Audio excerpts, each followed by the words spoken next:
¿Qué tal? ¿Cómo están? Muy buenas tardes y bienvenidos a un nuevo programa, a un nuevo espacio abierto aquí en Televisión Ferrol. Bueno, estamos comenzando el mes de junio de este año 2014 y es momento, entre otras cosas, para hacer balance de lo que ha supuesto el gobierno local de Ferrol, el gobierno que ahora mismo pues ostenta con mayoría absoluta el Partido Popular. Y es que fue también a principios de un mes de junio, en este caso del año 2011, cuando, como decimos, este partido, con José Manuel Rey a la cabeza, pues se hacía con ese gobierno local del que han transcurrido ya casi 3 años. Pues bien, hoy queremos hacer balance de todo lo que ha supuesto esta fase, ya más de la mitad del mandato de José Manuel Rey al frente del Concello de Ferrol, con uno de los partidos de la oposición, con el Bloque Nacionalista Galego. Tenemos hoy con nosotros a su portavoz, a Iván Rivas. Muy buenas tardes, señor Rivas, y bienvenido una vez más. Hola, buenas tardes. Bueno, pues hablaba yo de estos 3 años de gobierno que me imagino que habrá dado para mucho desde la oposición, para muchas valoraciones sobre diferentes acciones, pero bueno, por empezar por alguna de ellas, ¿no? Bueno, en general, ¿qué calificativos pondría el BNG, ¿no?, a estos 3 años del Partido Popular? Ben, nos faríamos tres afirmacións respecto de cal foi a política desenvolvida por este goberno municipal nestes 3 anos, xa chegando ao final do seu mandato, non? En primeiro lugar, decir que foi un goberno municipal que aplica e aplicou de maneira contundente e sen ningún tipo de excusa todas aquelas políticas que viñan dictaminadas por parte da Administración Central e que tiñan que ver sobre todo co que tiña coa economía e coas implicacións que tiña para o desenvolvemento económico deste Concello. Hai que decir que desde que este goberno municipal chegou ao mandato da cidade se fixo unha reducción exponencial do que era o gasto destinado a investimentos que puideran desenvolver a economía do Concello e a prestación deses servizos públicos. Ao mesmo tempo, se aumentou a débeda do Concello tamén nunha cantidade importante, o que conlevou consigo o aumento do gasto destinado ao pago desa débeda, da amortización desa débeda e dos intereses vinculados a esa débeda. Por outra parte, se aumentou a externalización de servizos, ao mesmo tempo que se responsabiliza os traballadores públicos da situación na que se atopa tanto a cidade como os servizos públicos que se prestan nesta cidade. Isto non é máis que unha maneira de privatizar servizos que deberían ser asumidos pola administración pública. Se desenvolveron plans de axuste que o único que pretenden é asumir por parte das administracións públicas a débeda, que é unha débeda privada que viña derivada das entidades financieras e das grandes multinacionais, e transferila ás administracións públicas. E isto se fixo a través destes plans de axuste que iban vinculados a uns plans de pago a proveedores que neste Concello, en concreto, non había necesidade de acometer. Hai que lembrar que a liquidación do ano 2011, a cal era previa ao desenvolvemento deste plan de pago a proveedores, demostraba que había 3 millóns de euros de remanente nas arcas municipais e que o plan de pago a proveedores, que asumía un pago de algo máis de 4 millóns e medio de euros, o 80% ademais desas facturas derivadas xa do mandato do goberno do Partido Popular, como digo, había 3 millóns de euros, co cal non era necesario desenvolver este plan de pago a proveedores, e este goberno municipal decidiu contratar ese plan de pago a proveedores ao que está vinculado ao plan de axuste. Hai que pensar, e cando menos cuestionarse o feito de que o plan de pago a proveedores se desenvolvera nun momento no que a prima de risco do Estado español estivera en niveles máximos. E isto, cal é a importancia que ten isto? Pois que os intereses aos cales o Concello de Ferrol está pagando ese plan de pago a proveedores están vinculados á prima de risco que existía en aquel momento, que nada ten que ver coa actual prima de risco, é dicir, o prezo do diñeiro no momento en que se contratou o plan de pago a proveedores era un prezo que superaba o 6%, cando no momento actual non chega ao 1%. É dicir, se asumiu dunha maneira contundente a aplicación de todas estas políticas económicas. Por outra parte, e como segundo aspecto fundamental da política desenvolvida por este goberno municipal é absoluta pasividade ante decisións que teñen unhas graves consecuencias para os veciños e veciñas desta cidade. Isto me referir a reducción de servizos ferroviarios na cidade e a limitar as conexións únicamente vinculadas entre a cidade e Madrid, convertindo as conexións interterritoriais e comarcais nunha especie de deserto. Estou a referir ao feito de que o acceso ao porto exterior se teña que desenvolver mediante un viaducto que atravese a Malata e que pode supoñer a morte desta ensenada, e ante o cal este goberno municipal permaneceu absolutamente pasivo. Estou a referir á situación respecto ao saneamento da ría e os convenios que desenvolveu este goberno municipal para desenvolver esta infraestructura. Por suposto, respecto á situación do sector naval, a absoluta complicidade respecto daquelas directrices que se dimanaban do Estado, e como última apreciación ou valoración da actuación deste goberno municipal nestes 3 anos, decir que para complementar estas dúas vertentes principais, o que se fixo foi desenvolver unha política centrada nas apariencias e na propaganda. Daqui se derivou diferentes programas ou anuncios, como foi desde un inicio o programa Ferrol 2020, do cal non sabemos exactamente en que se concretou durante todo este mandato. Se derivou o famoso plan de barrios, derivouse actuacións como o ascensor que se vai a cometer na Costa de Mella, supostamente para abrir Ferrol ao mar, cando non se ten feito ningún tipo de actuación respecto desa limitación que existe entre a cidade e o Arsenal, con esa muralla que permanece no mesmo estado en que estaba antes da chegada do goberno do Partido Popular, ou, por último, como un exemplo recente, a aprobación dun plan especial para Ferrol Vello, cando se reduciu dunha maneira brutal todo tipo de inversións, en concreto neste barrio, cando existen propiedades de carácter municipal e tamén de carácter autonómico e estatal que están absolutamente abandonadas no mesmo barrio, cando se decide que ese plan especial teña que desenvolver unha rede separativa de saneamento ao mesmo tempo que se desenvolve un convenio no que a rede que se propón é unha rede unitaria, e que o único que están a demostrar é que estas políticas o único que teñen é un carácter propagandístico, que non pretenden arranxar uns problemas que son evidentes e cada vez máis graves e máis acuciantes, e que, por tanto, a situación na que se topa esta cidade necesita de actuacións que vayan no sentido contrario a que se están a desenvolver no momento actual. Hablaba, señor Rivas, antes de ese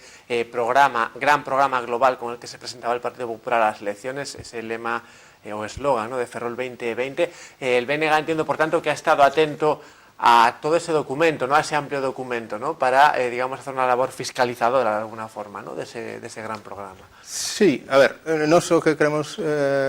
plantexar respecto deste programa en concreto é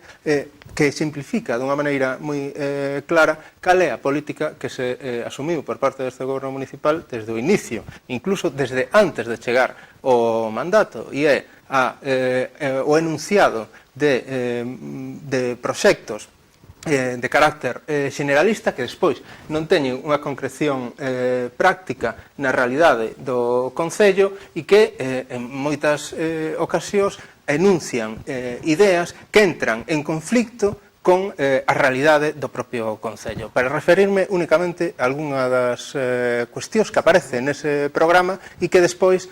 demostra que únicamente ten un valor propagandístico, e é que para o propio porto da cidade de Ferrol se planteaba ou se propoñía unha gran área comercial, cando no propio plan especial o que se argumenta é a necesidade de poñer en valor o pequeno comercio que existe no barrio, algo polo que o Bloque Nacionalista Galego sempre apostou, non só para o barrio de Ferrol Vello, sino para o conxunto da cidade, e que o desenvolvemento de outras grandes áreas comerciais é contradictorio con esta dinámica. Da mesma maneira que o é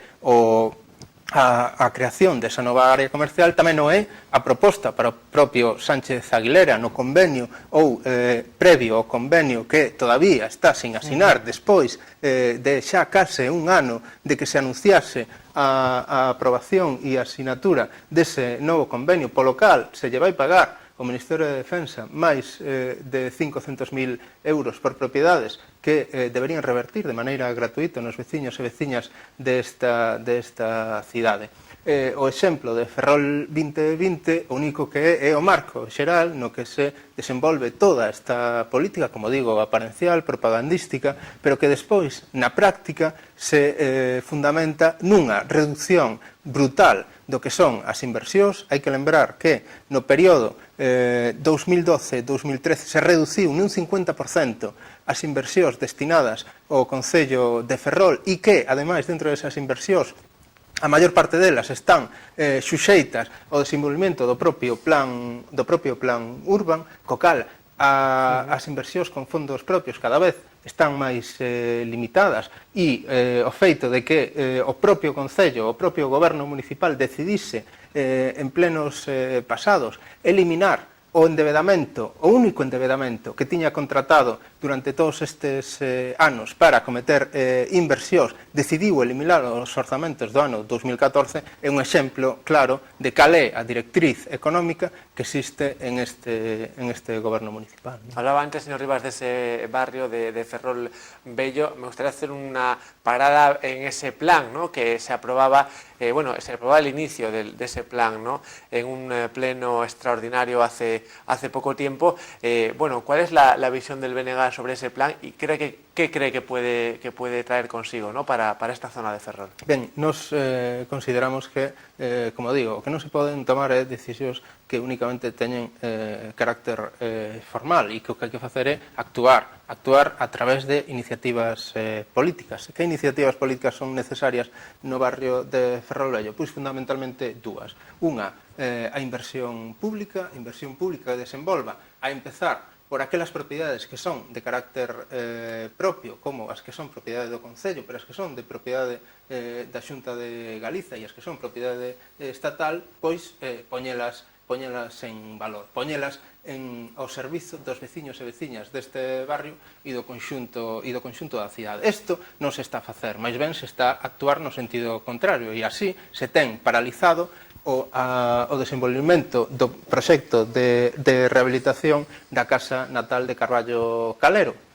e que non existe no momento actual ningún obxectivo ni ningún proxecto para estas edificacións que son de propiedade municipal. Por outra parte, é evidente que o que non se pode facer é, ao mesmo tempo que existe unha pasividade manifesta por parte da administración pública para actuar sobre esas propiedades que son de carácter público, exixirlle aos propietarios privados que o fagan e, ao mesmo tempo, que o fagan sin ningún tipo de axuda. É dicir, ao mesmo tempo que se desenvolvan inversións no propio barrio, é necesario dotar de subvencións que sexan as que faciliten a que aqueles propietarios privados poidan actuar sobre as súas propiedades e subvencións que poidan paliar dunha maneira efectiva os gastos que conlevan a cometer este tipo de rehabilitacións e este tipo de proxectos e que non se queden únicamente en porcentaxes meramente aparenciais respecto do coste dunhas obras que moitas veces ten uns valores importantes e máis nunha situación económica como a actual. Ao mesmo tempo que se desenvolva este plan especial, é contradictorio que se aprobe un plan especial que nas súas directrices sinala cuestións nas que a práctica política deste goberno municipal vai en sentido contrario. É necesario desenvolver o transporte público tanto na cidade como no propio barrio. Nese barrio en concreto da cidade se eliminou unha das paradas existentes no momento actual. Xa non é que se acometa unha mellora dese transporte público, sino que se vai na dirección contraria. Se empeora a situación actual xa deficitaria do propio transporte público no propio barrio. Ao mesmo tempo, é necesario iniciar un proceso de racionalización da peatonalización do propio barrio adecuado á propia realidade do barrio, unha reordenación dese tráfico, cando no momento actual non existe ningún tipo de proxecto vinculado a esa necesidade. É contradictorio, como lle comentaba antes, que se exixa unha rede de saneamento separativa para os veciños de Ferrolvello, ao mesmo tempo que se acometen unhas infraestructuras de carácter xeral para toda a cidade cunha rede unitaria. É dicir, en resumo, o que é necesario e o que é preciso, como lle digo, son esas dúas cuestións. Por unha parte, a inversión pública, xa non naquelas propiedades que non son de carácter público, sino nas que xa son de carácter público. Por outra parte, unha liña de subvencións que poida permitir a actuación privada nesas propiedades e, por outra, acometer políticas que teñan obxectivos claros e que non actuar no sentido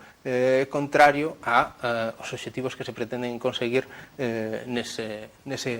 barrio e no conxunto da cidade. Bueno, ese amplio análisis que hacía el señor Rivas al principio de la entrevista de esos 3 años de gobierno, nombraba algo que es importante, ¿no?, para Ferrol y comarca, como es el saneamiento de la ría. Bueno, recientemente el alcalde José Manuel Rey, acompañado pues por diferentes miembros del gobierno local, hacían una visita no solamente a la propia depuradora, también a la estación de bombeo de Acabana, comprobaban pues la situación y confirmaban, ¿no?, que aproximadamente en el mes de agosto parece que va a ponerse todo ello en funcionamiento, ¿no? Bueno, ¿cómo valora el BNG estos pasos, esta visita del alcalde y cómo ve el futuro del saneamiento de la ría, ¿no?, el Bloque Nacionalista Galego? Ben, nos facemos unha valoración marcada dentro deste contexto xeral o que me estaba a referir, non unha política aparencial e que despois evidencia cales son os problemas reais que existen nesta cidade en concreto, respecto ao saneamento da ría. Nos aquí facemos 3 afirmacións fundamentais. Por unha parte, cuestionamos o modelo de saneamento desenvolvido. No ano 2012, o Concello de Ferrol decidiu asinar un convenio co Ministerio de Fomento a través da empresa Aquaes para acometer os interceptores xerais do marxe dereita da ría de Ferrol. O fixo asumindo un modelo de saneamento con rede unitaria e o fixo, ademais, asumindo un modelo de saneamento que ten un deseño pensado para unha realidade territorial que nada ten que ver coa nosa. A execución dos tanques de tormentas, xa como indica o seu propio nome, está vinculada á existencia de grandes chuvias torrenciais, algo que non se adapta a nosa realidade xeográfica e que debería ser das principales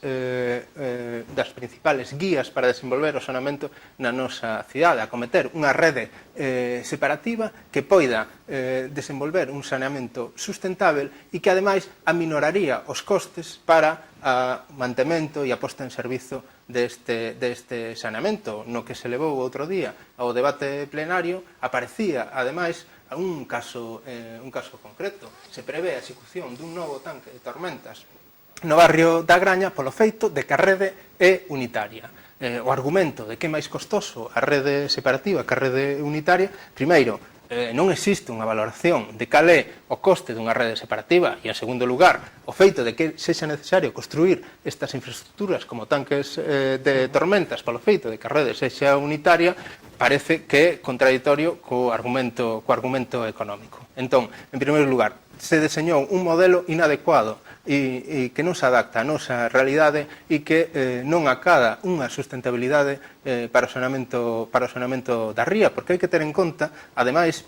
de que con este modelo se vai acadar como máximo unha ría calificada como zona B, cando o obxectivo despois de tantos anos, hai que lembrar que desde 1997 o saneamento da ría de Ferrol está declarada de interese xeral, o obxectivo debería ser o saneamento completo, integral e nos seus máximos valores, a declaración de zona A para a ría de Ferrol pola súa riqueza medioambiental e pola súa riqueza económica.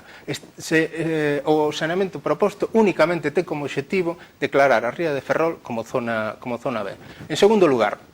ao mesmo tempo que se desenvolve este modelo de saneamento, os veciños e veciñas desta cidade non temos capacidade para modificar o seu trazado, coas implicacións que isto ten sobre a nosa realidade xeográfica. O vimos na propia ubicación dos propios tanques de tormentas. O último, a situación do tanque de tormentas no Parque Pablo Iglesias, que levantou grande rexeitamento social. E en terceiro lugar, combinado con estas dúas decisións, os veciños e veciñas desta cidade vamos ter que costear íntegramente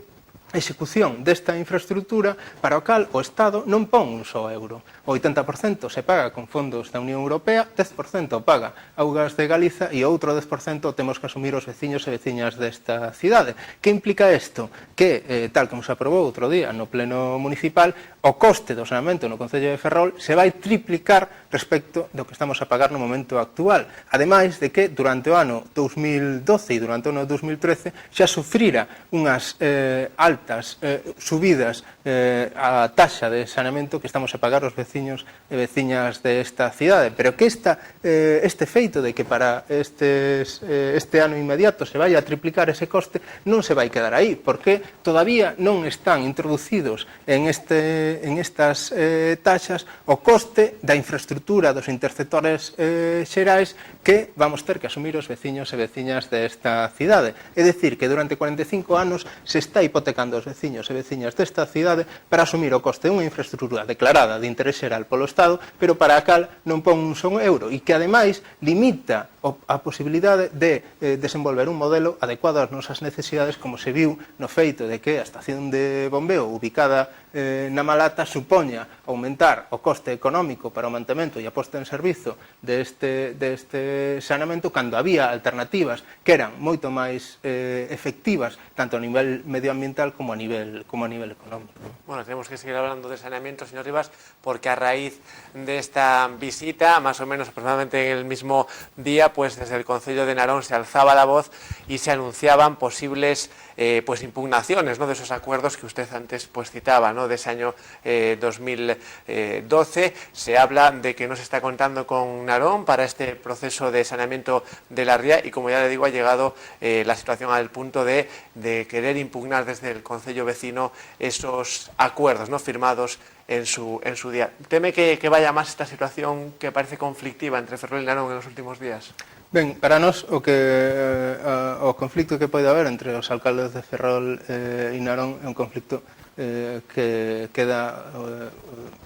se desenvolve no ámbito institucional. Para nós o problema real respecto ao saneamento o temos na nosa realidade práctica, que é onde nos queremos mover e é onde pretendemos que isto se poida mudar, non? E como lle comentaba antes, o feito de que se vai a triplicar o coste do saneamento para os veciños e veciñas desta cidade, que ademais se faga mediante un modelo de saneamento que non responde á nosa realidade territorial e que ademais de ter que pagar esta infraestructura non poidamos asumir ningún tipo de modificación sobre este deseño, deben ser os eixos sobre os cales se debería actuar de maneira inmediata por parte das administracións públicas, nas cais a Xunta tamén ten moito que decir, porque parte desta infraestructura está costeada pola propia Xunta de Galiza e non pode continuar a ser pasiva respecto dunha das problemáticas fundamentais que ten esta cidade, que non é outra que o saneamento da ría, non? Bueno, pues veremos cómo evolucionan esas relaciones institucionales, como bien decía el señor Rivas. Antes de terminar, me gustaría preguntarle por un sector también fundamental, ¿no?, ¿no? para Ferrol y comarca como es el naval. Hace muy poco asistíamos a una realidad, esto sí que ya fue una realidad, ¿no? Ese corte de chapa del flotel. Bueno, parece que se están viendo avances. ¿El BNG también ve de otra manera esta situación del sector naval? ¿Hay algo más de optimismo? Ben, nos, respecto á situación do sector naval, no momento actual, nos o que vemos é que o que se está a desenvolver é o mesmo deseño que se ten aplicado durante as últimas décadas. Explícome. Hai unha renuncia por parte do Estado a desenvolver o sector naval como un sector estratégico, da mesma maneira que se renunciou ao sector lácteo ou que se renunciou ao sector pesqueiro, algo que para nós é fundamental e que debería ser a base da economía da nosa cidade e da nosa comarca. E dentro desa renuncia ao sector naval sempre se fai unha redistribución de cada vez máis pequena cuota de mercado que se asigna ao Estado español en detrimento dos asteleiros da ría de Ferrol. O vemos na simplificación que vostede acaba de facer e que ten que ver coa adxudicación ou que asignación aos asteleiros de Ferrol da construción dun pequeno barco como é a VAN e a adxudicación aos asteleiros do sur do famoso gaseiro. Isto non fai máis que confirmar este deseño que todos os gobernos do Estado asumiron durante todos estes anos e que se basa en falacias como esta, unha falsa solidaridade, pero que se basa tamén en outras afirmacións que nada teñen que ver coa realidade do sector nesta cidade, como é o feito de que o confinamento ao sector militar non se asegura a carga de traballo, algo que no momento actual estamos a ver que non é así, sobre todo porque máis do 90% do ámbito militar no sector naval se desenvolve dentro do mercado doméstico dos propios estados, ou o feito de que non éramos os asteleiros da ría, non éramos competitivos cando as propias contas da empresa Navantia demostran que cando hai carga de traballo os asteleiros da ría son tan competitivos como o que máis, e o que nos preocupa desde o Bloque Nacionalista Galego é que non exista e que non se este a desenvolver un proxecto de futuro para os asteleiros desta cidade, que debería ser o camiño a cometer de maneira inmediata. Está aí a eliminación do suposto do veto á construción naval civil, pero ese veto á construción naval civil nunca se fará efectivo a súa eliminación se non poñemos a funcionar os asteleiros da ría de Ferrol, o asteleiro de Fene e o asteleiro de Ferrol. Para eso é necesario dotar do persoal necesario para que esos asteleiros poidan funcionar de maneira efectiva, así como adecuar as infraestructuras a estas necesidades dun mercado que poida abranguer todo tipo de construción, sexa naval, sexa civil, sexa os buques offshore, sexa turbinas ou sexa reparacións. Esta idea, que debe ser a idea básica para poder facer da industria naval a base económica desta cidade, debe ser o camiño que deberíamos acometer nun futuro inmediato, porque non existe a posibilidade da diversificación se non é en base a unha industria de enclave, a unha industria forte, e en esta cidade non existe alternativa, nin debe existir alternativa ao sector naval, e non debe existilo porque temos o persoal e a capacidade humana para poder desenvolvernos nese sector, e segundo, porque temos as infraestructuras para poder facelo. Por tanto, absolutamente contradictorio que non asumamos este sector como sector estratégico para a nosa cidade. Pues sin duda es un sector del que seguiremos hablando, porque además hay que estar pendiente, ¿no? Después de esos inicios, de esos anuncios también, ¿no? Que se han hecho sobre ese buque de acción marítima que antes usted también recordaba. Pero se nos ha acabado el tiempo, lo haremos en otra ocasión. Portavoz del Bloque Nacionalista Galego en Ferrol, Iván Rivas, ha sido un placer tenerle, como siempre, aquí con nosotros esta tarde. Un placer foi meu, moitas grazas. Y a ustedes también, gracias como siempre por estar ahí. Ya saben que nos pueden seguir también en internet, estamos en tvferrol.es, nos pueden seguir en directo y también en diferido a través de Televisión a la Carta. Nosotros volvemos mañana con más actualidad y con más invitados. Hasta luego.